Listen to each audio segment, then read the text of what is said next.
So I'm a year into my YouTube journey. I've been doing this since December 2024.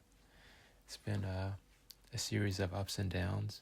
I'd say more downs than ups, but it's kind of like an avocado. Sometimes you pick the right avocado that's ripe, and sometimes you pick the wrong avocado that's not ripe. And that's the same way with videos. Sometimes I think I got a great video, and then it turns out to get like 10 views.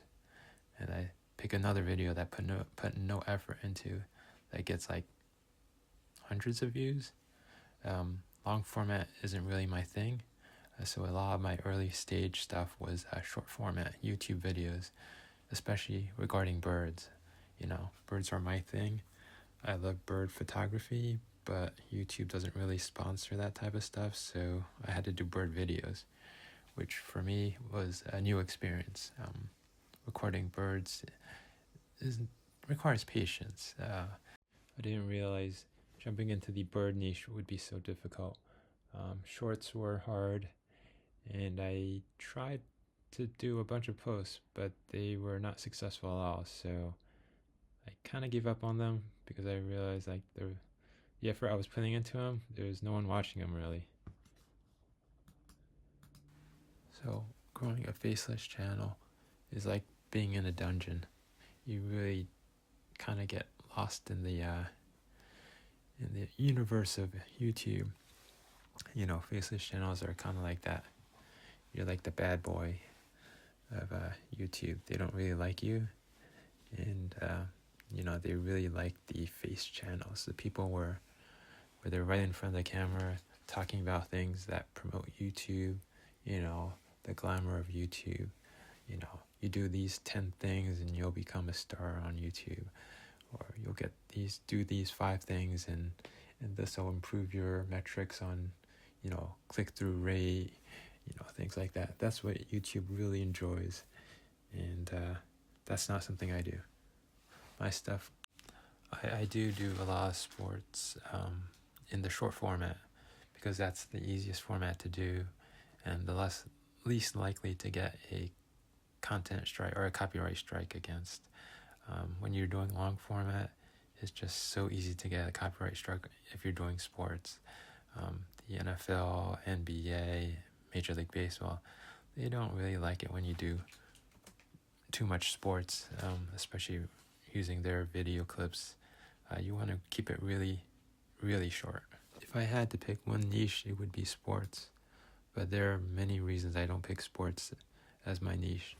But when I do, I usually start in September, October. That's when the New York Jets are playing, and that's usually when they're losing too. So they're a great team to watch, except they're not watchable. So I also have other teams like the Brooklyn Nets and the New York Yankees. So out of the 3, the New York Yankees have the most potential right now. But surprisingly, the Brooklyn Nets have a lot of potential too in their team. The New York Jets, well, it's December, and you know what's going on with the New York Jets. If you follow any football, they're like terrible. And they just got rid of their defensive coordinator, which is just a totally different issue. By July, YouTube was starting to enforce things on faceless channels mostly. Content that was repetitive, not relevant, or cheaply made. Like content that was like, oh, you just record, that's cheap stuff, so we're not going to count this anymore. We're not going to send you out to viewers. We're not going to just promote your stuff. Your stuff is worthless, basically. I believe this type of directive really hurt channels that dealt with birding, like something I was really wanting to be a part of. But birding is, you're not going to be in the wild and start narrating things.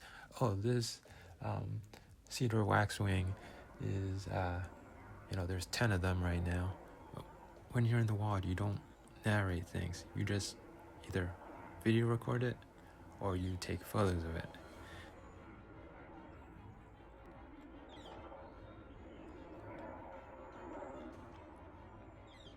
The whole content creation process has been like a series of juggling acts. Like each one is confusing, and you think you got something that will work, the YouTube algorithm changes things. And this major change did happen in July, middle of July, or towards the end of July of 2025. I was not expecting it. I was doing these faceless channels, faceless shorts. For those who judge me on the type of content I do and how I'm all over the place, realize that life isn't one thing, and that the algorithm itself changes every few months or every 6 months. When I got in, like by July, my stuff was already outdated. Like, I wanted to do birds. I wanted to do bird videos. I wanted to even talk about bird videos. I noticed early on, like January, February, March of 2025, my bird video shorts was not getting that many views. Like, I might get up to 300, maybe 400, but that's not too many. So I'm thinking, like, why am I putting this effort into recording birds when YouTube's not even helping me out here? So I started to figure out I gotta go a different direction. So, while I wanted to do birds, I realized that YouTube wasn't giving me any credit for this. And this wasn't only my channel. I noticed a lot of other bird channels had huge dips.